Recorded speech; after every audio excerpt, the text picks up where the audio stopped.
이제 우리 지난주에 이어서 우리 사권 5장의 두 번째 시간들을 갖도록 하겠습니다. 우리 이제 칼빈의 기독교 강요를 통해서 쭉 보게 되어지면 우리 성경 말씀 가운데 이런 말씀이 생각납니다. 해 아래 새 것이 없다.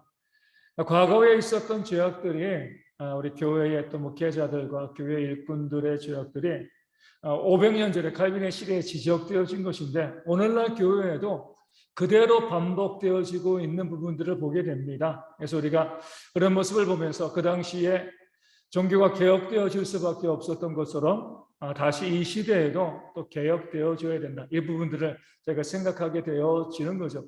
그래서 우리 이제 오늘 11번부터 하게 되어지는데 기독교 강요에 있는 내용들을 좀 많이 보겠습니다. 그래서 그 내용 자체로 우리가 지금 이런 죄 가운데도 여전히 빠져서 반복되어지고 있다. 이런 부분들을 우리가 볼 수 있고 또 거기서 반성하고 바른 신앙으로 회복되어지는 이 땅의 교회와 또 우리 교회와 성도가 되어지는 그런 기회가 되었으면 좋겠습니다.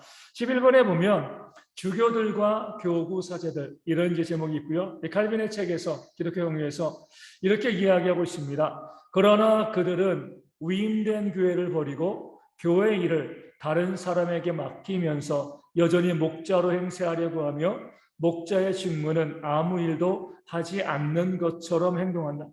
그러나 더욱 우스운 것은 교회의 합법적인 목자로 인정을 받고자 하면서도 목자의 일은 하지 않는 사람들이다. 그러나 자기의 양을 한 마리도 본 일이 없는 사람이 양떼의 목자라는 것은 상식적으로도 인정할 수 없는 생각이다. 이렇게 이야기합니다. 첫 번째 문장을 보면 자신에게 위임된 교회가 있는 거죠. 그 교회를 버리고요. 교회 일을 다른 사람들에게 맡기는. 교회 가운데 우리가 목자로 세움받았으면 목자들은 당연히 교회를 위해서 목숨을 아끼지 않는 거죠. 자기 양떼를 잘 먹이고 살리기 위해서 늘 분주하게 또 애쓰고 수고하는 그런 삶을 살아야 됩니다. 근데 목자로 그 교회에 위임받았는데 그 목자로서 그 일을 감당하지 않고 다른 사람에게 일을 맡깁니다. 그리고 그러면서도 자기는 이 교회 목자라고 이야기하고 행세하는 거죠. 그러니까 그 교회를 위해서 목자로서 양떼를 돌보는 일을 하나도 행하지 않고 심지어 내 양떼가 누구인지도 모르는 거예요.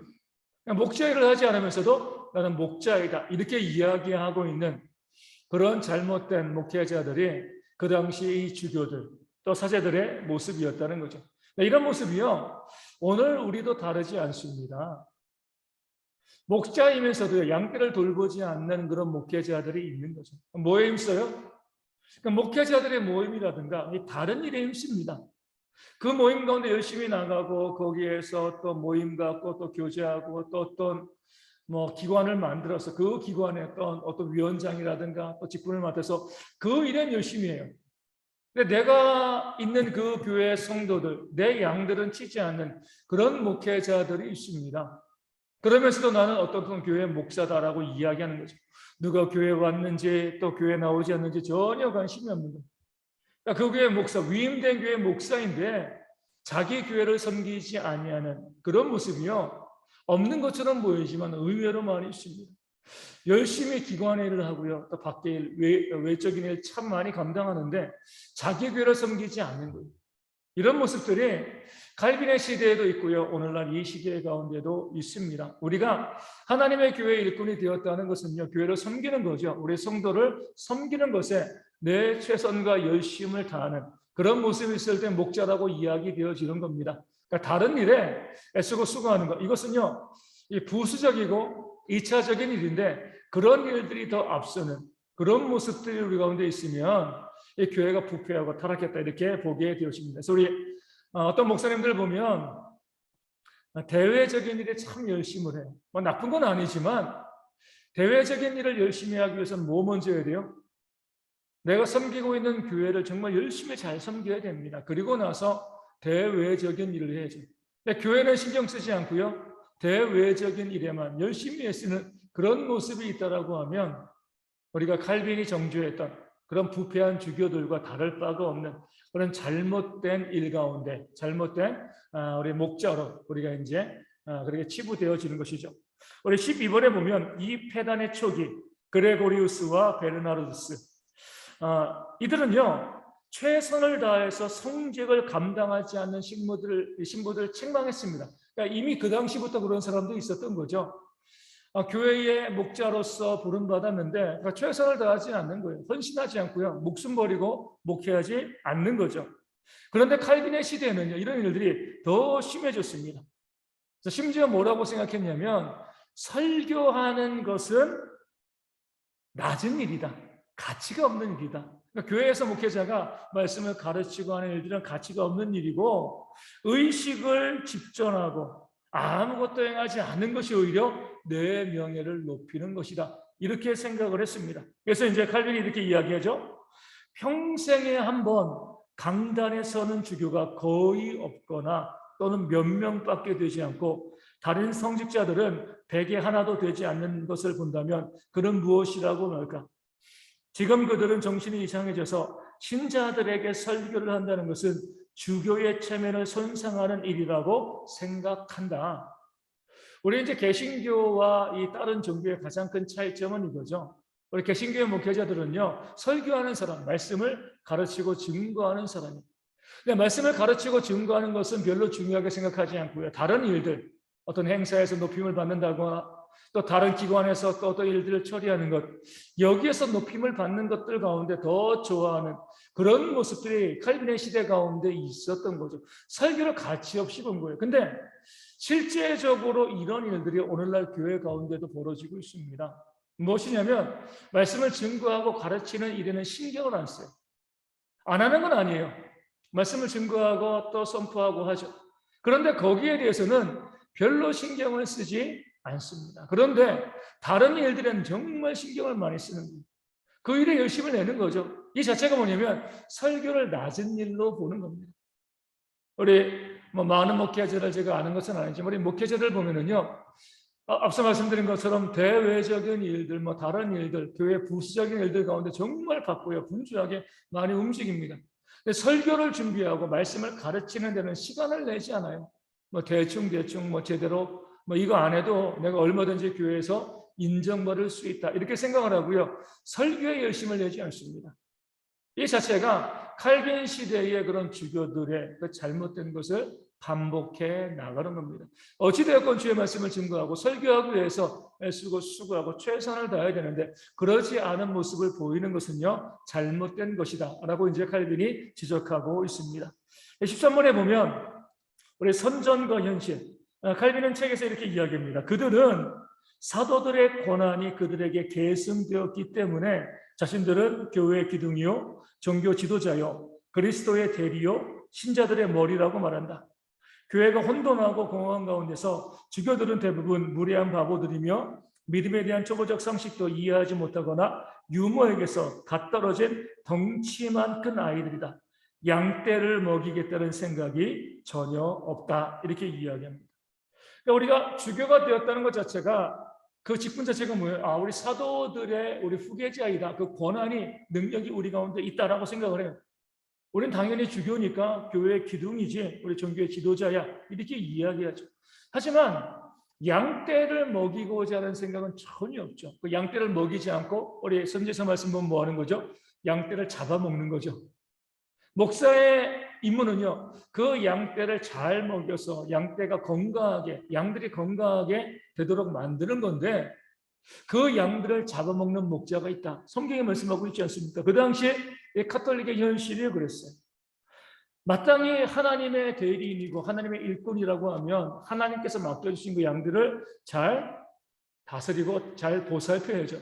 근데 양들을 보살피는 것엔 별로 관심이 없어요. 섬기지 않습니다. 내가 섬기진 않고 내가 목사야, 내가 교회 직분자야, 이것만을 자랑을 하는 거죠. 하나님의 종이 하나님의 일을 감당해야지 하나님의 종이죠.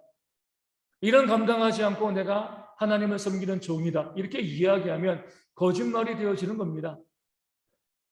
사도 바울이 로마서 1장에서 그리스도의 종이라고 이야기하죠.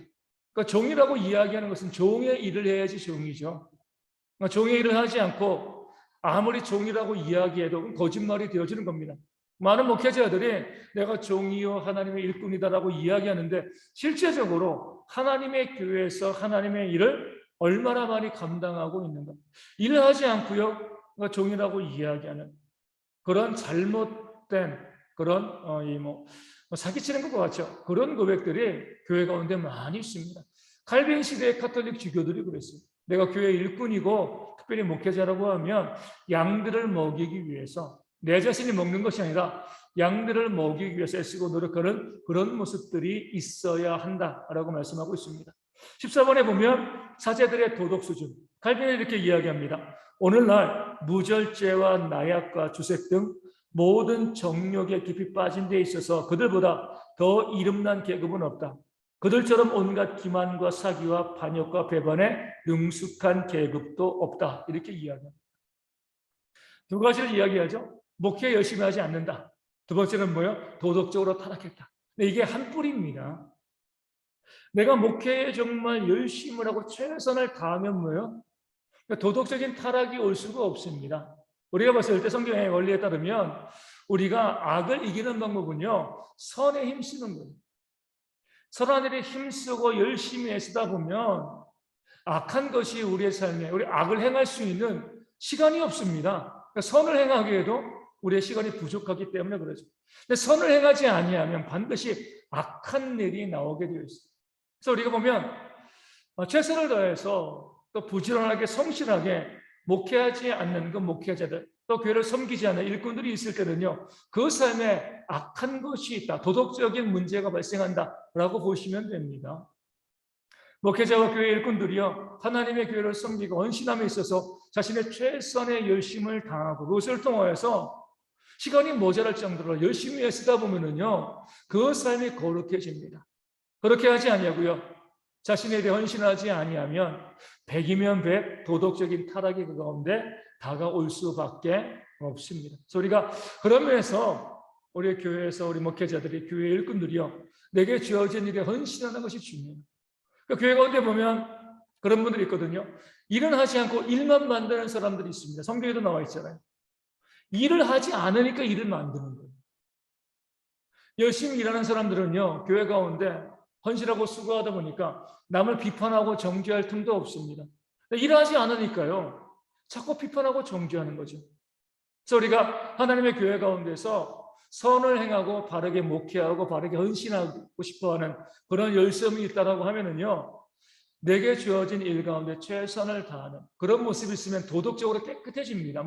내가 도덕적으로 거룩한 삶, 진실한 삶, 이런 삶을 살려고 노력하지 않아도 하나님께서 내게 맡겨주신 그 모든 사역에 최선을 다하고 헌신하다 보면 이 도덕적인 면에서도 깨끗해지는 것이 성경의 원리가 되어집니다.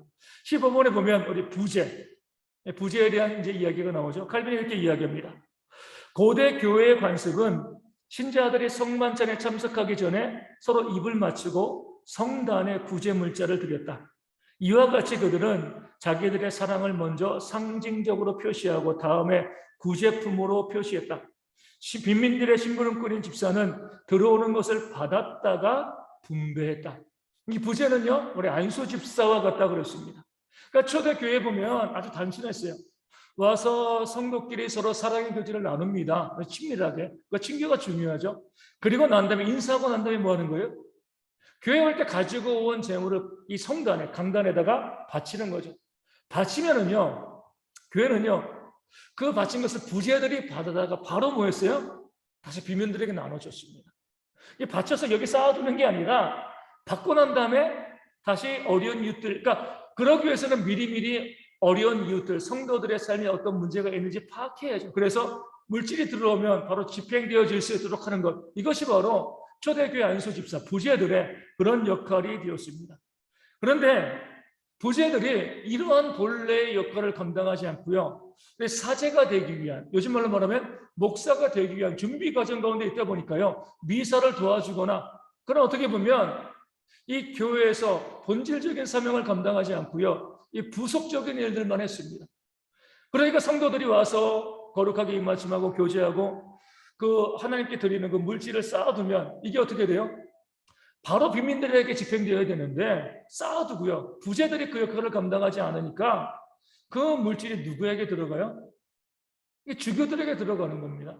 그러니까 빈민들에게 도와줘야 될 것, 이 구제해야 될 물품들이 이 성직자들의 주머니를 채우는 데 쓰여지게 되는 거죠. 그러니까 교회 헌금의 중요한 원리가 있어요. 교회에 들어오는 헌금이요, 어려운 이웃들을 위해서 전도와 선교와 또 교회를 유지하는데 바르게 쓰여지지 않으면요, 그 물질은 어떻게 돼요? 반드시 잘못된 데 쓰여지게 되어 있습니다. 부정한 데 물질이 쓰여지게 되어 있습니다. 그러니까 교회뿐만이 아니죠. 우리 국가도 마찬가지예요. 세금 받은 것을 가지고 정확하게 집행하지 않으면 우리가 아는 것처럼 그렇게 우리가 한 500조 정도 되어지는 나라의 예산이 있거든요. 그 도둑놈들이 얼마나 많이 있습니까? 우리 형이 얘기한 것처럼 나라에 돈이 없는 게 아니라 뭐가 많아요? 도둑놈들이 많은 거죠. 그렇죠? 그래서 돈이 없는 거예요. 마찬가지로 교회도 그렇습니다. 가톨릭은요, 성도들이 어려운 이웃들에게 구제를 위해서 드린 그 헌금을 부제들의 역할을 축소시켜버리고요, 그들의 본래 임무를 감당하지 못하게 함을 통해서 교회에 쌓아두게 만들었어요. 쌓아두니까 이 주교들이 그것을 가지고 헛된 짓을 하는 거죠. 그래서 우리가 교회 가운데서 교회 성도들이 헌금하는 것 중요합니다. 더 중요한 건 뭐예요? 그 헌금하는 것을 바로바로 써야 돼요. 바로바로 집행해야 됩니다. 우리 보면 어떤 이제 모임들 쭉 가게 되어지면 우리 세상적인 사고 방식이 교회 가운데도 많이 들어와 있다, 이런 이제 생각이 드는 경우들이 많이 있어요. 어떤 분들 이렇게 이야기하면 자랑스럽게 이야기해요. 내가 교회 재정을 맡아보는데 예전에 이 교회가 10년 동안 교회가 이제 쌓아둔 돈이 한 몇천만 원밖에 안 됐는데 내가 이제 재정을 맡아서 줄이고 해서 쌓아둔 돈이 한 1억 정도 되었다, 이렇게 자랑스럽게 이야기합니다. 그런데요, 그 전에 10년 동안 쌓아둔 돈이 얼마 없는 게 잘한 거예요. 절약하는 건 잘하는 거죠. 하지만 교회가 재물을 쌓아두면 안 돼요. 하나님께서 주실 이유가 없잖아요. 우리가 모든 그 재물 헌금들을 거룩하고 선한 일에, 이 좋은 일에 다 써야지, 우리가 그릇이 비워야지 하나님께서 채워주시는 거거든요. 우리가 채워놓으면요, 하나님께서 이미 있잖아, 내가 줄 게 뭐가 있어? 안 주시는 거죠. 열심히 쓰면 더 많이 채워주십니다. 그렇게 하는 것이 교회가 바람직하게 움직이는 것이지, 앞으로 미래를 생각해 보니까 교회가 좀 물질을 비축해 둬야지, 가지고 있어야지, 이 자체는요, 하나님의 이 채우심을 우리가 믿지 않는 거죠. 세상은 그렇게 할 수밖에 없어요. 하나님께서 채우시는 게 아니니까. 하지만 교회는 그러지 않습니다. 열심히 성도들이 헌금하면 열심히 나눠야 돼요. 그것을 통해서 그 곳간이 비어지도록 만들어야 됩니다. 그럼 거기 하나님께서 우리에게 채우시는 그런 역사가 있는데, 칼빈 당시의 가톨릭은요, 그 부제들이 마땅히 그들이 감당해야 될 그 사명들, 받은 헌금을 가지고서 어려운 이들에게 나눠주는 그 사명을 감당하지 못하니까, 어떻게 보면 그 주교들이 그렇게 만들어 버린 거예요. 원래 그들의 목적에 따라서 사역하게 되어지면 자기들에게 돌아올 게 없잖아요. 그러니까 부제들을 사제되어지는 그 견습 과정으로 만들고, 너희는 그거 신경 쓰지 마, 우리가 알아서 할게, 그러면서 그것을 가지고 자신의 배를 채우는 그런 악한 모습이 그 당시에 있었습니다. 그래서 오늘도 모든 교회에서 교회의 재정이 남는 게 좋은 게 아니에요.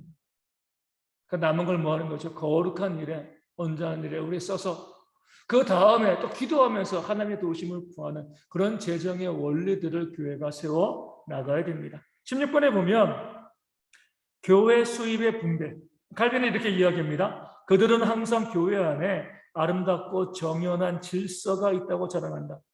부재직이 도둑질과 강도질을 하라는 면허인지를 간단하게 대답해보라, 이렇게 도전하고 있습니다. 가톨릭은요, 시간이 지나면서 어때요?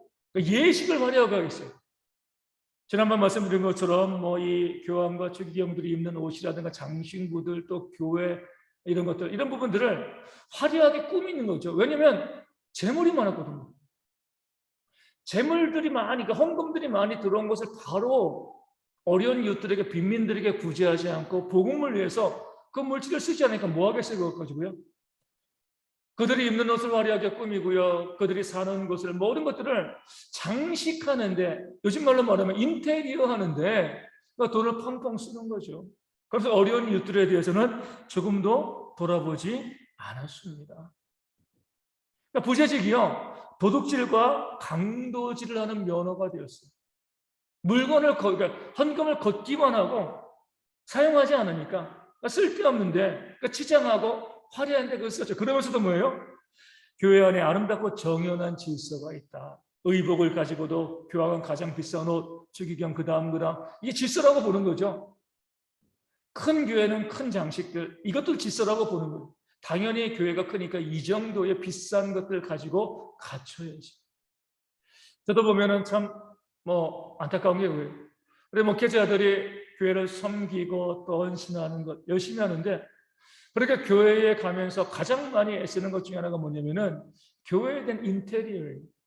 그러니까 교회가 낡을 필요는 없죠. 하지만 기본적인 것만 갖춰주면 되는 겁니다. 어떤 분은 보면 다른 사역은 하지 않고요, 열심히 교회 가운데 인테리어하고 또 교회를 꾸미고 가꾸는 데는 열심을 내요. 그렇게 열심을 내는데 뭐에는 신경 쓰지 않아요? 교역자들의 사례에 신경 쓰지 않고요, 그 교회 가운데 있는 어려운 이웃들에 대해서는 인색합니다. 그러니까 사람에게 쓰는 것을 인색해요. 그러면서 교회를 화려하게 치장하는 데는 그 돈을 아끼지 않는 거죠. 그런 모습이 칼빈의 시대 가운데도 있었습니다. 교회는요, 소박한 게 최고입니다. 화려한 게 아니라 소박한 모습을 가지고 있으면 돼요. 그리고 그 물질을 아낀 것을 어디에 써야 돼요? 어려운 이웃들을 돌보는데 선교하고 또 전도하고요, 우리 교회 사역자들을 세워나가고 또 교회를 필요한 부분들을 유지함에 있어서 그런 것들을 쓰는 것이 가장 바람직한데, 교회가 잘못되어져가는 그 방향을 알 수 있는 건 뭐예요? 그 교회가 얼마나 외적인 부분에 치중하고 있는가, 보여지는 것에 많이 신경 쓰고 있는가. 우리 이제 이재철 목사님의 책에 보면 그런 얘기가 나오죠. 어떤 나라의 왕이 젓가락인가요? 이 젓가락을 상하 젓가락으로 바꾼 거죠. 평상시에 쓰던 그 젓가락에서 좀 비싼 거, 좋은 상하 젓가락을 바꿨어요. 그러니까 그것을 보고요, 뒤에 있는 사람이 한탄하는 거예요. 이 나라가 망하게 되었다. 아니, 젓가락 하나 바꾼 게 얼마나 돈 들어간다고 나라가 망해. 이렇게 이야기한 거죠. 상하 젓가락을 바꾸면 그 젓가락에 맞게 식기도 바꿔야 되는 거고, 또 그런 젓가락에 맞춰서 이 비싼 이 상하로 된 그 젓가락이 값싼 음식을 먹을 수 있겠는가? 왕에게 좋은 음식을 계속 공급해야 되는 거고, 그렇게 좋은 음식을 공급하다 보면 국민들에게 세금을 많이 거둬야 되고, 그렇게 사치하다 보면 결국에는 나라가 망하지 아니하겠는가? 그러니까 젓가락 하나 바꾼 것을 가지고요, 그 나라의 흥망성쇠를 점치는 거죠. 이게 맞아요. 이게 뭐라고 교회 안에 이거 하나 바꾼다고 교회가 우리가 낭비하겠어? 하지만 거기 바꾸다 보면 거기에 맞춰서 하나씩 하게 되어지는 거죠. 그러면 이제 누구를 놓쳐요? 마땅히 섬겨야 될 사람을 놓치게 되어 있습니다. 그러니까 사람에게는 인식하게 되어지고 교회의 기물들, 성물들 이런 것을 화려하게 쓰는 거죠. 그러다 보면 교회가 점점 잘못된 길로 걸어가게 됩니다. 이것이 바로 카톨릭의 문제가 되었던 거예요. 그리고 17번에 보면 교회의 참 광채와 거짓 광채. 이제 이 칼빈이 이렇게 이야기합니다. 사제 계급이 군왕들 같이 호화롭게 보여야만 그리스도의 나라의 광채에 대해서 고대 예언자들이 예언한 것이 실현된다고 한다. 그러나 식탁의 진미와 화려한 옷과 많은 하인들과 웅장한 저택을 자랑하는 것은 목회자의 직책에 가장 배치된다는 것을 알았기 때문에 겸손과 검소의 길을 걸었으며 참으로 그리스도께서 그의 사역자들 사이에 제정하신 빈곤한 생활을 따른 것이다. 이렇게 이야기합니다. 이제 뭐냐면은 요즘도 그런 이제 분들이 있어요. 왜 교회를 그렇게 비싸게 줘요? 교회에 그렇게 비싼 파이프 올겐을 놓고, 교회에 이렇게 화려하게, 어떻게 보면 삐까뻔쩍하게, 또 목회자도 어때요? 정말 이 회사 사장들이라 타고 다니는 그런 좋은 차, 목회자들이 타고 다니면서, 아니, 왜 그렇게 화려하게 치장을 하고 또 화려하게 교회도 만들고 이렇게 하십니까? 그러면은요, 답이 다 똑같아요. 하나님의 영광을 위해서. 그러니까 교회가 이렇게 잘 나가는 모습을 보여야지만 세상 사람들이 야, 교회가 하나님의 은혜 받았구나, 우리 복 받았구나, 그렇게 해가지고 우리 하나님께 영광을 돌리지 않겠는가? 그러니까 교회가 맨날 그냥 가난하고 초라하고 보잘것없으면 사람들이 무시하지 않겠느냐, 이렇게 이야기합니다. 하지만 그것은 하나님의 말씀이 아니죠. 우리가 아는 것처럼 교회를 화려하게 지어요. 그럼 세상 사람들이 야, 하나님께 영광 돌리나요? 아니죠. 오히려 그런 교회를 향해서 손가락질하고 욕합니다. 우리만 그렇게 생각을 해요. 우리가 그렇게 교회를 비싸게 화려하게 짓고 그렇게 하면 믿지 않는 세상 사람들이 그것을 보고 교회에 나와서 믿고 구원받고 하나님께 영광을 돌리겠지. 그러니까 우리 생각인 거죠. 믿지 않는 사람들은요, 교회가 그렇게 하면 오히려 손가락질하고 비난하고 또 우습게 바라보는 거죠. 그래서 우리 토마스 아퀴나스에 대한 이야기를 자주 드리는데 그렇습니다. 토마스 아퀴나스를 어느 날 이 황제가 부른 거죠. 그리고 이 교황이 부른 거예요. 교황청에 불러가지고 교황이 그 교황청으로 들어오는 많은 재물들을 자랑합니다. 그러면서 이제 참 너무나 어리석게 이렇게 이야기하죠. 우리의 제1대 교황이었던 이 베드로, 카톨릭은 이렇게 보니까요. 베드로는 은과 금은 내게 없거니와 이렇게 이야기했는데 더 이상 우리는 그렇게 이야기할 필요가 없습니다. 우리는 이렇게 은과 금이 많습니다. 자랑한 거죠. 그 말을 듣고 토마스 아퀴나스는요, 아주 담담하게 이렇게 이야기합니다. 맞습니다. 더 이상 교회는 은과 금이 모자라지 않습니다. 그러나 나사렛 예수 그리스도의 능력이 더 이상 교회 가운데 보여지지가 않습니다. 베드로는요, 은과 금은 내게 없으나 나사렛 예수 그리스도 이름으로 일어나 걸어라 이렇게 말했거든요. 은과 금이 중요한 것이 아니라 능력이 중요한 건데 그 교회가 은과 금을 자랑하다 보니까 교회의 능력이 사라져버립니다. 목회자도 그러고요. 우리 성도들도 그렇습니다. 돈이 많으면 기도하지 않아요.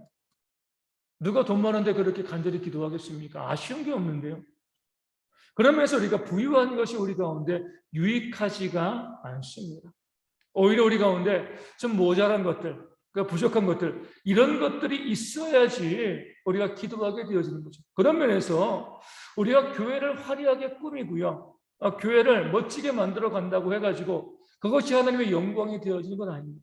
우리 목회자들이요, 정말 좋은 집, 비싼 집에 살고요, 좋은 옷 입고, 좋은 거 먹고, 우리 좋은 차 타고 다니고 이런다고 해가지고 세상의 소금과 빛의 삶이 되어지는 것 아니죠. 우리 목회자들이 보면 그런 면에서 우리가 참 너무나 어리석은 모습을 보이고 있습니다. 그럼 목회자들 모임 가보면 호텔에서 모이고요, 비싼 거 먹고 그러면서 이게 바로 하나님께 영광이 되어지는 것이다. 자기 스스로의 영광을 구하는 것이죠. 간단하고 또 소박하게 그 먹고요, 어찌됐건 그 물질을 우리가 아껴서 어려운 이웃들에게 돌보고 섬길 수 있는 그런 모습이 있어야지 이게 정말 하나님의 일꾼들의 그런 모습이 되어지는데 대접 잘 받고요, 또 좋은 것 입고 좋은 것 타고 좋은 집에 살고 이래야지 이것이 목회자의 모습이다라고 생각하는 것 자체가 이미 타락한 그런 목회자의 모습이 되어지는 겁니다. 우리 한국교회가 우리 교회 모든 목회자들이요, 철저히 자신을 낮추는 모습이 좀 있어야 됩니다. 부자로 사는 것을 우리가 거부할 수 있어야 돼요. 우리가 너무나 가난하게 살 필요는 없지만 우리 삶에 필요한 것들만 우리 가운데 주어지면 되는 겁니다. 그래야지 우리도 타락하지 않아요. 누구라도 다시 말씀드리지만 많은 것을 가지고 있으면 타락할 수밖에 없습니다. 예전에 제가 그런 제목으로 설교를 한번 드렸습니다. 내가 소유한 것이 나를 소유한다. 내가 돈을 가지고 있는 것처럼 보이지만 돈이 나를 소유하는 겁니다. 우리 이제 대통령 선거 끝나고 이제 새로운 대통령이 취임되게 됐지만 권력을 가지려고 했어요. 이제 권력이 그걸 가지게 되어 있어요. 그러니까 성공한 대통령이 힘든 이유가 거기 있습니다. 내가 권력을 추구하고 권력을 잡지만 대통령이 되어지면 권력이 나를 지배하고 나를 움직이기 때문에 아무리 능력 있고 좋은 사람이라 할지라도 우리 국회의원 되어지면 어때요? 그러니까 사람이 변했다 그러잖아요. 야, 국회의원 되어지기 전에는 정말 좋은 사람이었는데 국회의원 되어지고 나니까 저렇게 사람이 타락해서 그럴 수밖에 없어요. 그 권력을 가지고 있는 한 그 권력이 그 사람을 변질되게 만들어 버립니다. 그래서 우리 성도들은요, 이런 착각에 빠지면 안 돼요. 나는 재물을 많이 가지고 있어도 거룩하고 선하게 쓸 수 있어. 이 재물을 가지고 나는 선한 일에 힘쓰며 살아갈 거야. 착각입니다. 가지고 있으면 타락할 수밖에 없어요. 내게 들어온 것들 기꺼이 나눠야죠. 아까 말씀드린 것처럼 교회에서도요, 성도들이 헌금하면 뭐 해야 돼요? 교회가 가지고 있지 않고요, 기꺼이 나눠야죠. 교회가 거룩해집니다. 우리 개인의 삶도 마찬가지입니다. 물질을 많이 버는 건 중요해요. 열심히 일하고 땀 흘려 수고해가지고 물질을 많이 버시되 내 일용할 양식 이외의 것은요, 기꺼이 선한 일을 위해서 내어놓을 줄 알아야 됩니다. 그렇지 않으면요, 결국 물질의 노예가 되어질 수밖에 없습니다. 우리 성도들은 많이 버는 것 이상으로 정말 잘 쓰는 훈련이 되어야지 참된 성도, 또 교회의 모습을 회복해 나갈 수 있게 되어지는 겁니다. 18번에 보면 교회 재산의 부정한 사용과 정직한 사용, 칼빈이 이렇게 이야기합니다. 살아있는 성전들은 돌보지 않고 가장 작은 잔이나 병 한 개를 아껴서 수천 명의 빈민이 굶어 죽는 것을 버려둔다. 그들은 자기의 죄를 면하려고 빈민에게 분배해야 할 것을 미신적인 일에 쓰도록 신자들을 유혹하여 교회를 지으며 조상을 세우며 그릇을 사며 예식복을 준비한다. 이렇게 이야기합니다. 칼빈이 봤을 때 카톨릭에 참 안타까고 정말 그 죄된 모습이 이거죠. 살아있는 성전을 안 돌봐요. 살아있는 성전이 뭐예요? 성도들이죠. 그렇죠? 그러니까 교회의 모든 물질은 성도들을 위해서 그들의 영혼을 세워나가고 또 가난한 성도들이 있을 때 그 가난한 가운데 머무르지 않고요. 기본적인 삶을 살아갈 수 있도록 또 나눠주는 것으로 이 교회 목회의 방향이 되어야 합니다. 그러니까 살아있는 성전을 돌봐야죠. 그런데 그 살아있는 성전에 전혀 관심이 없어요. 작은 잔이나 병 한 개를 아낀다는 것은요, 절약한다는 게 아니죠. 그 작은 잔이나 병 한 개를 갖다가 정말 많은 재물을 들여서 그 이 작은 병 하나 또 작은 잔을 그들이 취한다는 거, 교회에 둔다는 거죠. 한 사람의 생명보다 그 살아있는 성전보다 교회 안에 있는 그 황금 부치들, 작은 것들, 작은 잔, 이 그릇들, 이런 것들을 더욱더 귀하게 여겨서 수천 명의 빈민이 굶어 죽는데도요, 버려두는 거예요.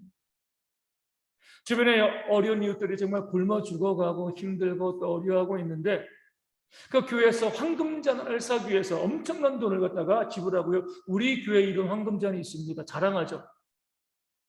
그것을 팔아가지고 어려운 이웃들에게 빈민들에게 나눠줄 생각은 하지 않아요.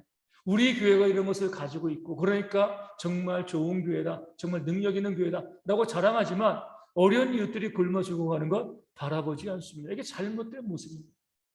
우리 또한 보면 우리 성도님들 보면 뭐 대부분 다 또 힘들고 또 어렵게 그 삶을 살아가시죠. 그럼에도 불구하고 저희가 이번에 우크라이나를 돕고자 하는 이유는 뭐냐면 그것이 교회가 마땅히 감당해야 될 사명이기 때문에 그래요.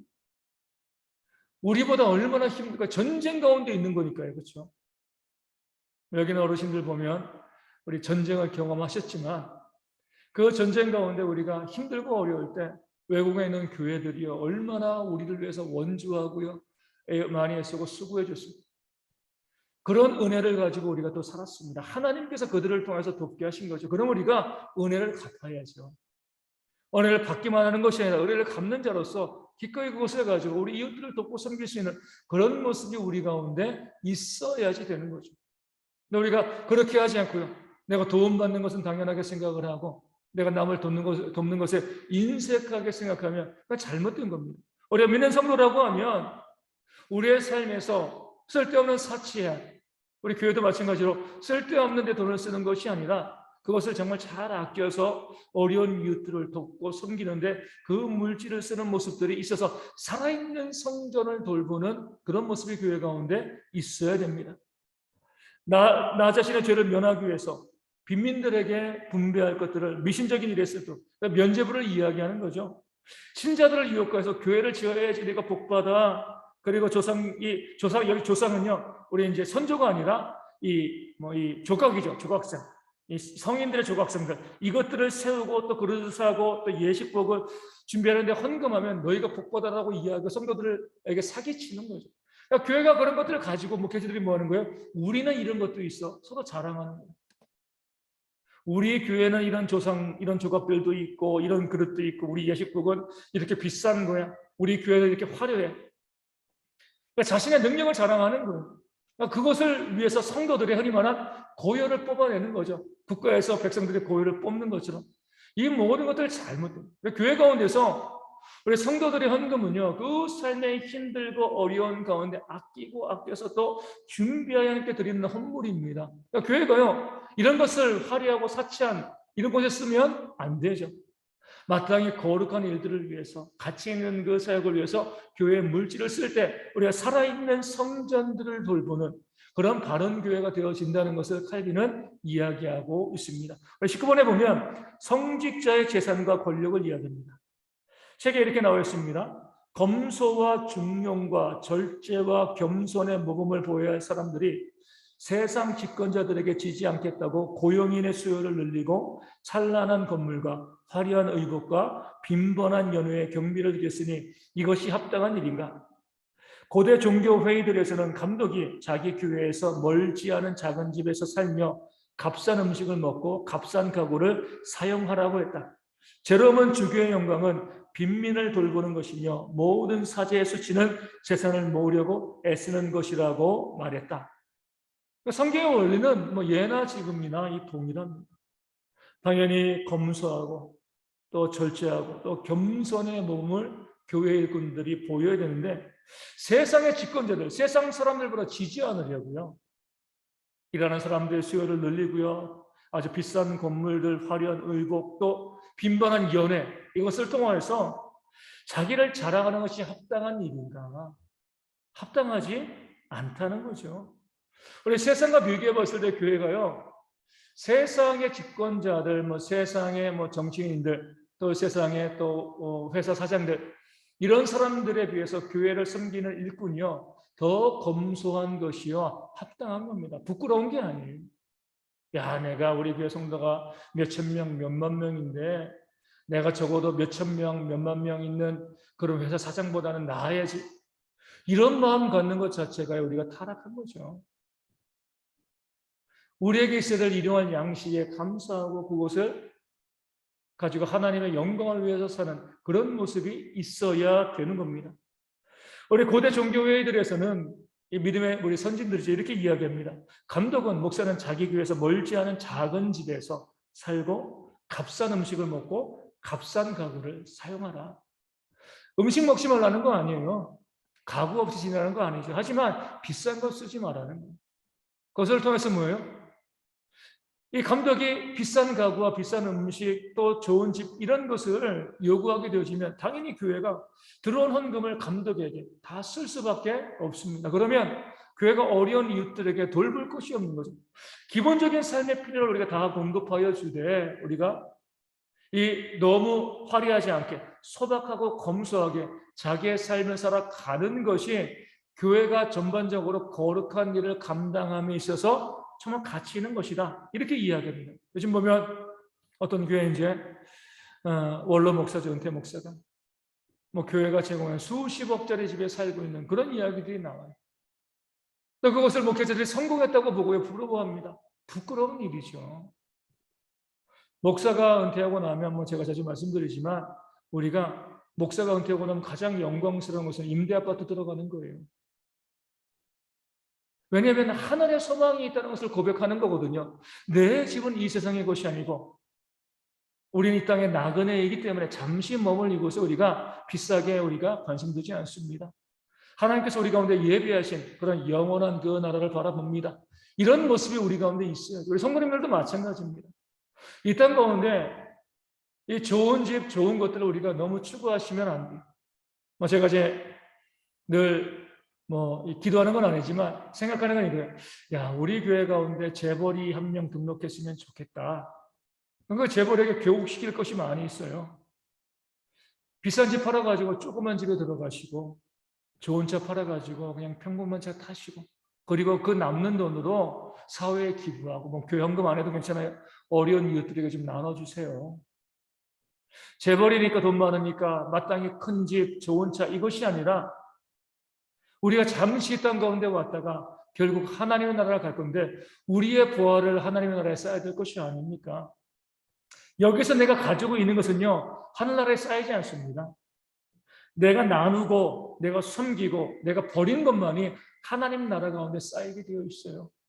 그래서 우리가 얼마나 하나님 나라 통장에 그 하늘의 부활을 내가 많이 쌓았는가 이것을 알기 위해서는요 내가 얼마나 많이 버리고 얼마나 많이 나누고 얼마나 많이 섬겼는가 이걸 보시면 돼요. 그런 것이 없으면은요 우리 하늘의 창고에 우리가 쌓은 것이 없게 되어집니다. 우리 목회자도 마찬가지예요. 열심히 우리에게 주어진 것을 가지고 섬기고 헌신하고 또 겸손하게, 그러니까 목회자가 자기가 가진 것이 많지 않기 때문에 이웃을 직접 돕지 못하지만 목회자가 검소하게 살면은요, 교회가 목회자에게 많은 물질을 쓰지 않기 때문에 그것을 가지고 뭐예요? 더욱더 교회가 어려운 이들을 돕는데, 하늘의 부활을 쌓는데 애쓰고 수고할 수가 있게 되어집니다. 이것이 바로 참된 교회와 목회자의 모습이 되어진다라고 이야기하는 거죠. 제롬은 이야기합니다. 주교의 영광은 좋은 차 좋은 집이 아니라 빈민을 돌보는 것이다. 모든 사제의 수치는 재산을 모으려고 애쓰는 것이다. 이 말이 오늘날 이 시대 교회 가운데 들려지면 우리 목회자들이 어떻게 반응하겠습니까? 재산을 모으려고 애쓰는 것이 우리의 수치이다. 하나님 앞에서 우리가 부끄러운 일이죠. 그 사실을 기억하시면서 우리가 이 땅 가운데 살아가면서 우리 목회자뿐만 아니라 우리 모든 성도들이 재산을 모으려고 애쓰고 노력하는 것이 아니라 기꺼이 그것을 잘 쓰기 위해서 애쓰고 노력하는 그런 지혜가 우리 모두 가운데 있어야 할 줄로 믿습니다. 여기까지